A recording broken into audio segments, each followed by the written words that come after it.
स्वागत है आप सभी का एक नई वीडियो में।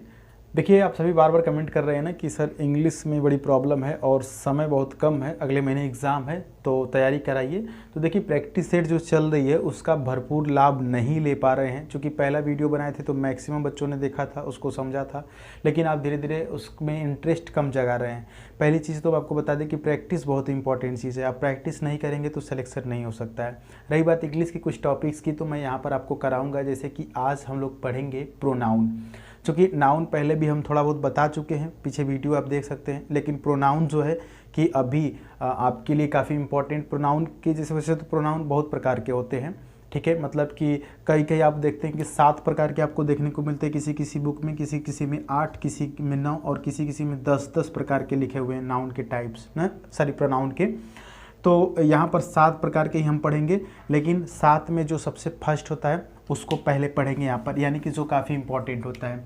तो बिना वक्त गवाए शुरू करते हैं। PRONOUN प्रोनाउन से यहाँ पर शुरू करते हैं। Sir what is pronoun? ठीक है, प्रोनाउन क्या होता है पहले ये बताना है आपको।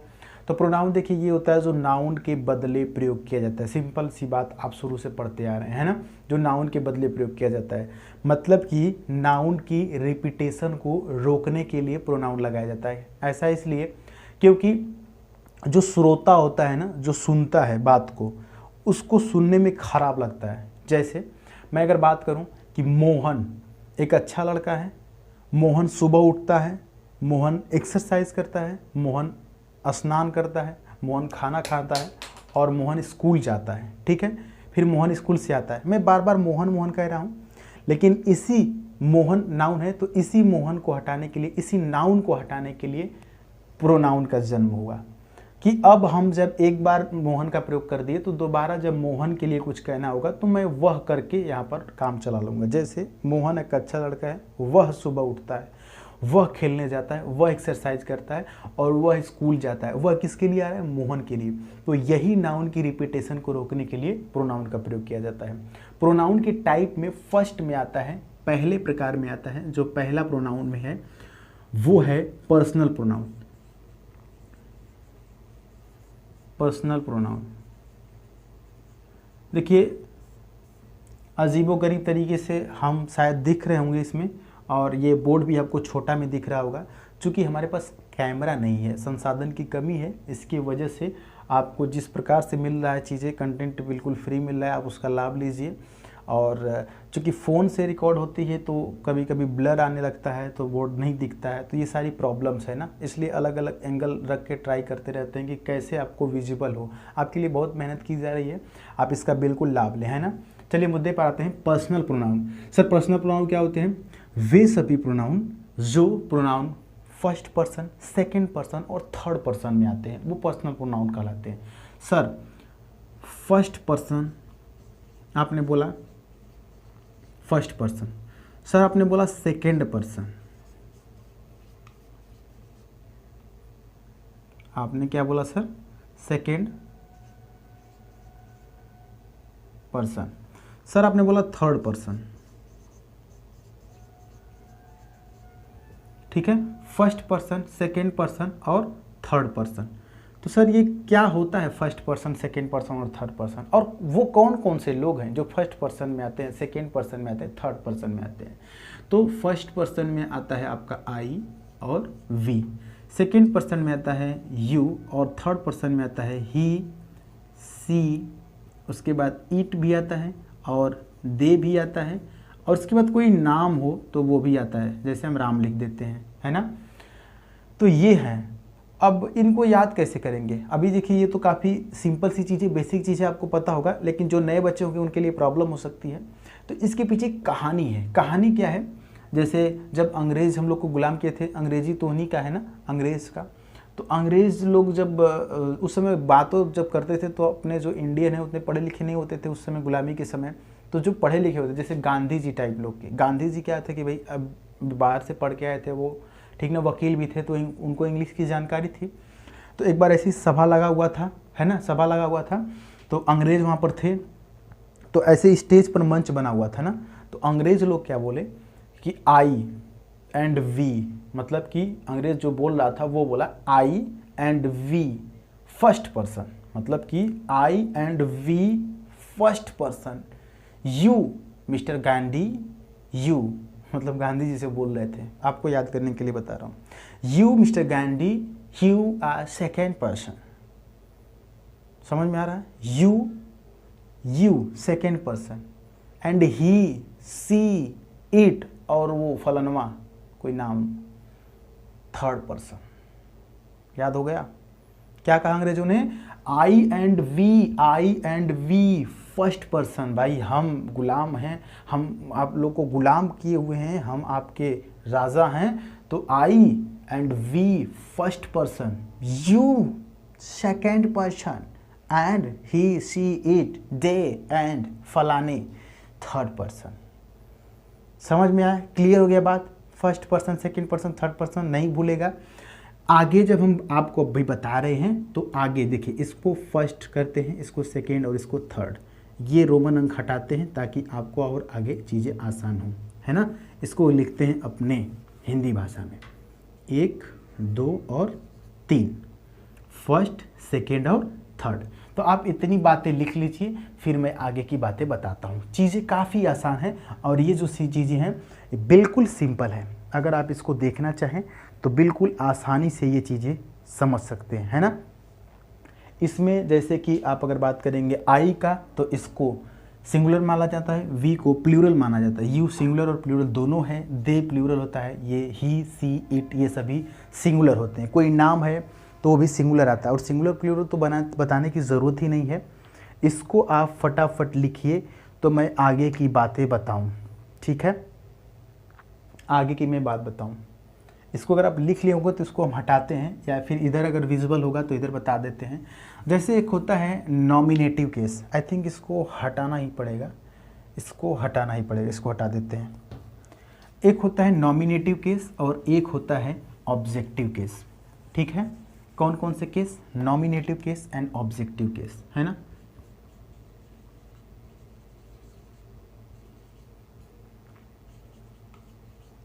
एंड दूसरा OBJECTIVE केस, आई थिंक आपको दिख रहा होगा, है ना। एक होता है नॉमिनेटिव केस, दूसरा होता है ऑब्जेक्टिव केस। नॉमिनेटिव केस को ही सब्जेक्टिव केस भी कहते हैं, ठीक है, सब्जेक्टिव केस। अब देखिए, जैसे मैंने लिखाया था ना, first person, second person, third person, first, second और थर्ड, यही बात होगी पर्सनल प्रोनाउन में हमेशा। जब भी बात होगी तो मैंने शुरू में ही बताया कि वे सभी प्रोनाउन जो first person, second person, third person में आते हैं। तो कौन कौन आया था? आई, ठीक है। आई का अगर ऑब्जेक्टिव केस लिखना होगा तो क्या लिखेंगे? मी। अगर वी आया था ना, वी का ऑब्जेक्टिव केस लिखना होगा तो क्या बोलेंगे? अस। उसके बाद क्या था? यू का ऑब्जेक्टिव केस क्या होता है? यू होता है। ये चीज़ आपको याद करनी पड़ेगी, ठीक है। अब उसके बाद हमने बोला था ही का होता है हिम, ही का क्या होता है? हिम। हमने बोला था सी का हर होता है ऑब्जेक्टिव केस, ईट का ईट होता है, और कोई नाम रहेगा तो खैर नाम तो नाम ही रहेगा, है ना। IVU, अच्छा दे छूटा हुआ है ना, THEY, दे का होता है देम, आई थिंक नीचे विजिबल होगा। I, me, we, us, you, he, him, she, her, it और दे, है ना। सर ये आप क्यों बता रहे हैं? इसका प्रयोग हमारे जीवन में क्या है? देखिए, जीवन में इसका आपका प्रयोग क्या है ये समझिए, आप क्यों बता रहे हैं। अब हम इसलिए बता रहे हैं ना कि जब भी कोई सेंटेंस अगर आप लिखेंगे, ये जो चीज़ मैं बता रहा हूँ ये आपको फाइंड द ईरर में और फिल इन द ब्लैंक में, दोनों चीज़ों में ये काम देगी आपको। फाइंड द ईरर और फिल इन द ब्लैंक में दोनों जगह काम देगी। इसका मतलब ये होता है कि जब भी कोई सेंटेंस है, कोई एक सेंटेंस है, उस सेंटेंस के वर्ब, सेंटेंस के बीच में वर्ब आएगा, वर्ब मतलब एक्शन, VERB, वर्ब आएगा, तो वर्ब के पहले आई थिंक इधर दिख रहा होगा, वर्ब के पहले क्या लिखेंगे? नॉमिनेटिव केस लिखेंगे, मतलब सब्जेक्टिव केस, और वर्ब के बाद क्या लिखेंगे? ऑब्जेक्टिव केस लिखेंगे। वर्ब के बाद क्या लिखेंगे? Objective case. मतलब कि अगर यहाँ पर वर्ब है सेंटेंस में, तो इसके पहले कुछ भी आएगा तो ये वाली चीज़ आएगी। और यहाँ वर्ब के अगर बाद आएगी तो ये वाली चीज़ आएगी। समझ में आया? अगर गलती से वर्ब के पहले ये वाली चीज़ आ गई, ऑब्जेक्टिव केस आ गया, तो सेंटेंस गलत हो जाएगा। बात समझ में आ रही? कहानी समझ में आई? तो ये सारी चीज़ें लिखिए आप, मैं आगे एक उदाहरण के माध्यम से आपको समझाऊंगा चीज़ें। इसको फटाफट आप नोट कीजिए, ठीक है? समझ में आया? एक एग्जाम्पल अगर आपको देने की कोशिश करें यहाँ पर, तो जैसे है आई, इधर दिख रहा है आपको, चलिए यही लिखते हैं, आई टीच हिम कर देते हैं, ठीक? I teach him. अब देखिए टीच मतलब पढ़ाना होता है, टीच से ही बना है टीचर, टीच मतलब पढ़ाना, ठीक ना? टीच मतलब पढ़ाना। तो ये जो टीच है ये क्या है? वर्ब है ना? ये वर्ब है। अब वर्ब के पहले आप देख रहे हैं ये जो चीज़ प्रयोग किया गया है, एक और मार्कर यहाँ पर है, हाँ, ये जो टीच है इसके पहले जो ये प्रयोग किया गया है ये क्या है? आप देख सकते हैं सब्जेक्टिव केस है ना, और यहाँ पर हिम जो है ये क्या है? ऑब्जेक्टिव केस है। यहाँ पर हिम देखिए, ठीक है? अब ये चूंकि ये सेंटेंस सही है, होता ये है डियर स्टूडेंट कि आपके एग्जाम में इसी प्रकार के सेंटेंस देते हैं और कहते हैं उसमें ऐसे स्लैश कर देता है और यहाँ पर ए लिखेगा, यहाँ पर लिखेगा बी और यहाँ पर सी और यहाँ पर डी लिख देगा और डी में लिख देगा नो ईरर। अब बताइए चारों पार्ट में से किस में ईरर है? और दिक्कत क्या है कि इसमें तो कोई ईरर नहीं है, लेकिन अगर यहाँ पर हिम की जगह अगर हिम का सब्जेक्टिव केस, हिम क्या है? ऑब्जेक्टिव है, लेकिन इसका सब्जेक्टिव क्या होगा? ही होगा ना। तो अगर यहीं पे ही लिख दे, जैसे आई टीच ही, तो सेंटेंस गलत हो गया।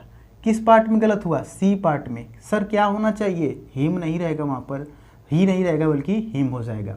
उसी तरह से अगर यहाँ पर आई है तो ये वर्ब है ना, तो वर्ब के पहले अगर आएगा प्रीपोजिशन, वर्ब के पहले अगर प्रोनाउन आएगा तो क्या आएगा? सब्जेक्टिव केस आएगा। तो जैसे मी है, अगर यहाँ पर आई है ना, तो यहाँ पर अगर मी कर दे तो सेंटेंस फिर गलत हो गया, क्योंकि सर ये आपने बताया कि वर्ब के पहले जब पर्सनल प्रोनाउन आएगा, ठीक है, तो वो सब्जेक्टिव केस होगा।